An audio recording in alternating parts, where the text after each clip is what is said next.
Okay, so we've already learned how to write the equation of a line given its graph, and we've also been able to write the equation of a line given the slope and the y-intercept. But what if we're given the slope and a different point? How would we go ahead and write that equation of a line? Now what's kind of funny is a formula called the point slope formula, which is pretty self-explanatory. So, and I'm going to highlight for you the things that I'm going to be substituting in. So, the formula is y minus y1 equals m times x minus x1. Now here x1, y1 is going to be a given point, and m is of course going to be our slope. So basically what's going to happen is you are going to substitute in values for these three things. So let me write down the steps that you have to do when you're doing this. So the first thing is you're going to substitute, where you're going to substitute the values into the formula. Then you're going to simplify, which basically means get rid of any double negatives.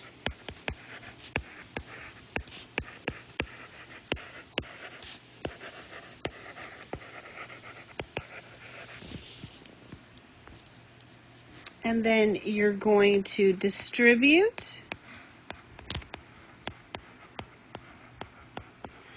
And then you're going to add or subtract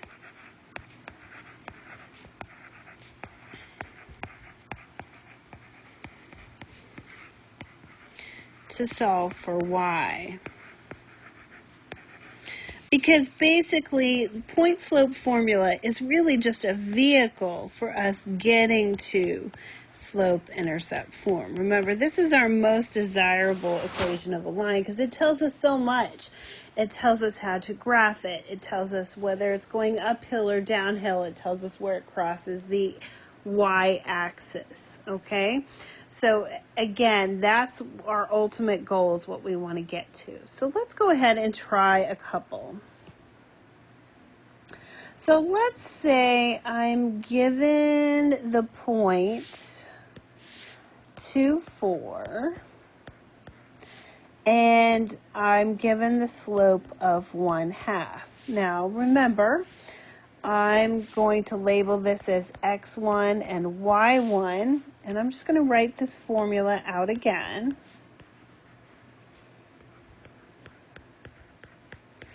So, first thing I'm going to do is substitute. So, I do y minus y1, which is 4, equals my slope, which is 1/2, times x minus x1, which is 2. So a lot of people think, oh no, I have these variables right here, that's wrong. No, it's not, because remember, when we get to the equation of a line, usually we want it in y equals mx plus b form. So there's a variable here and a variable here, and that's exactly what we want. Okay? So after I do that, I simplify. I see no double negatives, so I'm good to go. So then I distribute. I distribute this slope, which is 1/2, into these parentheses. So I get y minus 4 is equal to 1/2 times x, and then 1/2 times -2 is just -1.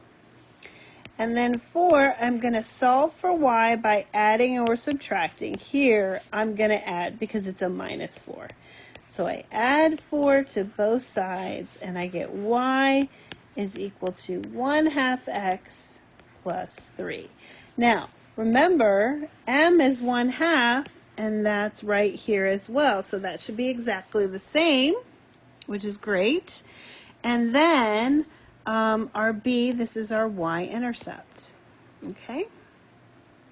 Let's try a couple more. So what if I had the point -8, -1, and a slope of -3/4?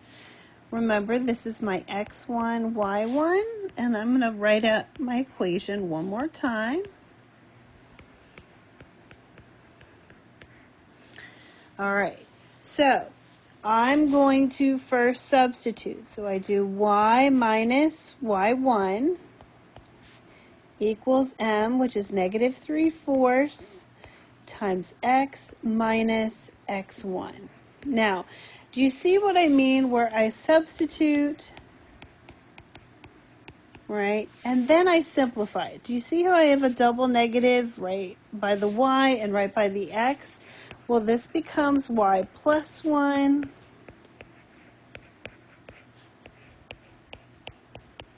so I simplify. That's what I mean by simplify. Okay? Then I distribute. So I get y plus 1 is equal to -3/4 times x, and this is going to be -6, right? Because -3/4 times 8 over 1 is equal to -24/4, which is equal to -6. Okay?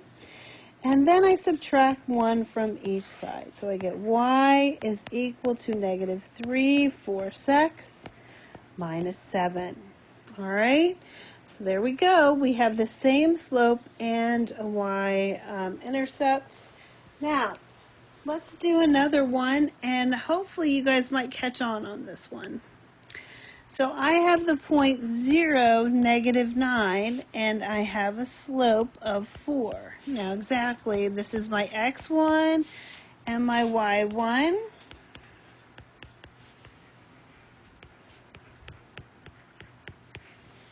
Okay, so y minus -9 is equal to my slope, which is 4, times x minus x1, which is 0. Okay, so then I simplify, so I have y plus 9 is equal to 4 times x minus 0. This just becomes y plus 9 equals 4x. And then I subtract 9.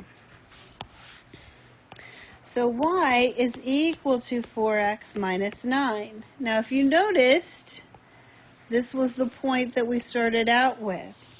So a lot of people, when you get to the point where you see a point where you have 0, -9, that is my y-intercept. How did I know that? Because x is equal to 0. So I could have, if I recognized that this was my y-intercept at the beginning, I could have said, oh, well that's just 4x minus 9, because I plug that in for m and that in for b, and then I'd be done. It's okay if you didn't catch on to that. That's totally fine. But I definitely want you guys to be on the lookout for that and start noticing the things that are being shown to you, because you could save yourself a lot of time. All right? Make sure that you have these examples all written down in your notebook, and thank you for watching.